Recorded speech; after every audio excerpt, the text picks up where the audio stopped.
नमस्कार, lead India news में आपका बहुत बहुत स्वागत है। मैं हूं डॉक्टर तरुणा एस गौड़।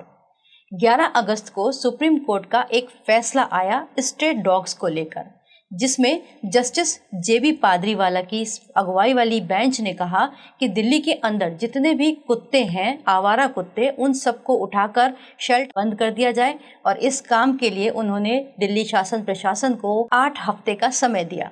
इसके बाद क्या था, एनिमल लवर्स और एनिमल हेटर्स के बीच में एक जंग सी छिड़ गई, प्रदर्शन होने लगे। इसके बाद दिल्ली में बहुत सारे एनिमल्स लवर्स ने प्रदर्शन भी किए और बहुत सारी याचिकाएं सुप्रीम कोर्ट के अंदर भेजी गई। 11 तारीख को जो सुप्रीम कोर्ट ने निर्देश दिया था, उसमें जस्टिस पादरीवाला ने कहा था कि अगर कोई भी संगठन इस काम में बाधा डालेगा, मतलब स्ट्रे डॉग्स को शेल्टर में पहुंचाने के काम में, तो फिर उसको कोर्ट की अवमानना माना जाएगा और उनके खिलाफ लीगल एक्शन होगा। इसके बाद उन्होंने एक तरीके से विराम लगा दिया था कि इस पर कोई सुनवाई नहीं होगी, इसका पालन करना ही होगा। लेकिन इससे एनिमल लवर जितने भी थे वो सब बहुत आहत हुए, बहुत सारी याचिकाएं दाखिल हुई। और बुधवार को कल जो हमारे सीजेआई हैं BR गवई, उन्होंने कहा कि ठीक है, मैं इस मामले को देखूंगा और इस मामले में क्या हो सकता है, उन्होंने कहा।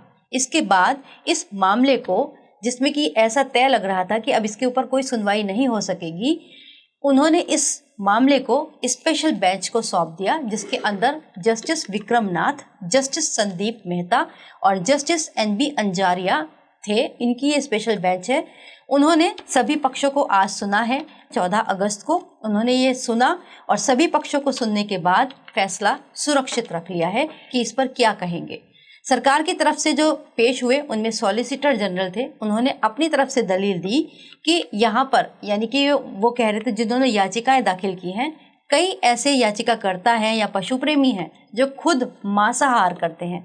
हैरानी है इस तर्क के ऊपर कि मांसाहार का संबंध भला स्ट्रे डॉग से किस तरीके से जोड़ रहे हैं। वो पशु प्रेम के बीच एक भेद का अंतर दिखाने की कोशिश कर रहे होंगे। वहीं दूसरी ओर जो कपिल सिब्बल थे, जो याचिकाकर्ताओं की तरफ से पेश हुए थे, उन्होंने कहा कि इस मामले में समाधान होना जरूरी है। दिल्ली NCR के अंदर जितने भी कुत्ते हैं, उन सबको एक जगह पर शेल्टर होम में रखना संभव नहीं है। इस मसले का समाधान पहले होना चाहिए। वहीं अभिषेक मनु सिंघवी, जो कि एनिमल लवर्स की तरफ से पेश हुए थे, उन्होंने कहा कि ये ठीक ऐसा है कि घोड़ा है नहीं और गाड़ी पहले खरीद कर रख ली गई। मतलब कुत्तों को शेल्टर भेजने की बात की जा रही है, लेकिन शेल्टर होम है ही नहीं। वैसे भी दिल्ली के अंदर 10 लाख स्ट्रे डॉग्स है, NCR भी इसमें शामिल है। 10 लाख स्ट्रे डॉग्स हैं और इन सबको एक साथ शेल्टर में भेजना, समझ लीजिए कि मेंढक तोलने के बराबर ही हो सकता है, जिसमें कि अधिकारी भी तैयार नहीं है।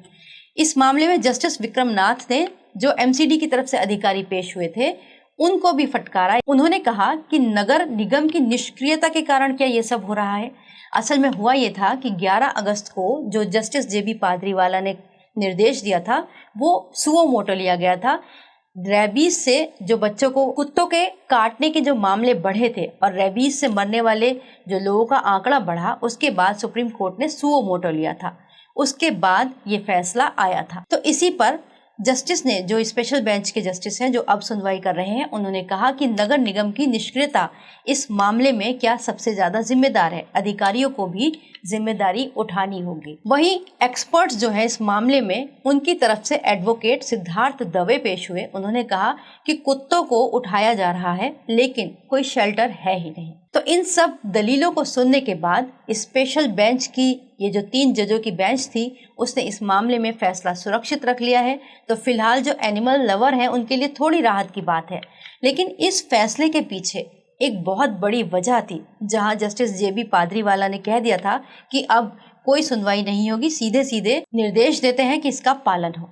तो फिर आखिर ऐसा क्या हुआ कि जो हमारे CJI BR गवई हैं, उन्होंने रीथिंक करने के लिए कहा। असल में ये सब इसलिए हुआ क्योंकि सुप्रीम कोर्ट ने ही एक से ही केस में 2 अलग अलग फैसले दिए थे। जैसे 11 अगस्त 2025 को एक बेंच ने आदेश दिया कि सभी कुत्तों को तुरंत शेल्टर्स में भेजा जाए, ताकि बढ़ते हुए काटने और रेबीज के मामलों को रोका जा सके। वहीं इसके पहले मई 2024 में एक बेंच, सुप्रीम कोर्ट की ही बेंच ने कहा था कि कुत्तों को अंधाधुंध मारना या फिर बेघर करना गलत है और एनिमल बर्थ कंट्रोल नियमों के तहत ही होना चाहिए। तो ये जो दो फैसले थे एक दूसरे से एकदम विपरीत, इनके क्लैश होने की वजह से ही CJI BR गवई ने कहा कि अब वो इस मामले में रीथिंक करेंगे और उसके बाद ही इस स्पेशल बेंच ने इस बात की सुनवाई की, जहां पर जाके ये संभव हो सका कि जो एनिमल लवर हैं वो कह सके कि जब तक शेल्टर तैयार नहीं है तब तक कुत्तों को कैसे वहां पर भेजा जा सकता है। दूसरा, शेल्टर बनाने और 10 लाख कुत्तों को एक साथ रखने में कितना खर्च आएगा, जबकि जो कुत्ते जो कि हमलावर नहीं है, आक्रामक नहीं है, फ्रेंडली है, वो आराम से अपने गली मोहल्लों में रहते हैं, वो खतरा नहीं है। तो होना तो ये चाहिए था कि जो कुत्ते आक्रामक है, खतरनाक है, उनकी पहचान की जानी चाहिए और उनको शेल्टर में भेजना चाहिए। यही समाधान उपयुक्त होगा। इसके अलावा और भी बहुत सारे एक्सपर्ट्स हैं जो इस पर अपनी राय दे रहे हैं। आप क्या सोचते हैं इस मामले में? हमें वीडियो के कमेंट में ज़रूर बताइएगा। वीडियो देखने के लिए बहुत बहुत धन्यवाद। वीडियो को लाइक करें, हमारे चैनल को सब्सक्राइब करें। हमारे वीडियो सबसे पहले देखने के लिए बेल आइकन प्रेस करना ना भूलें।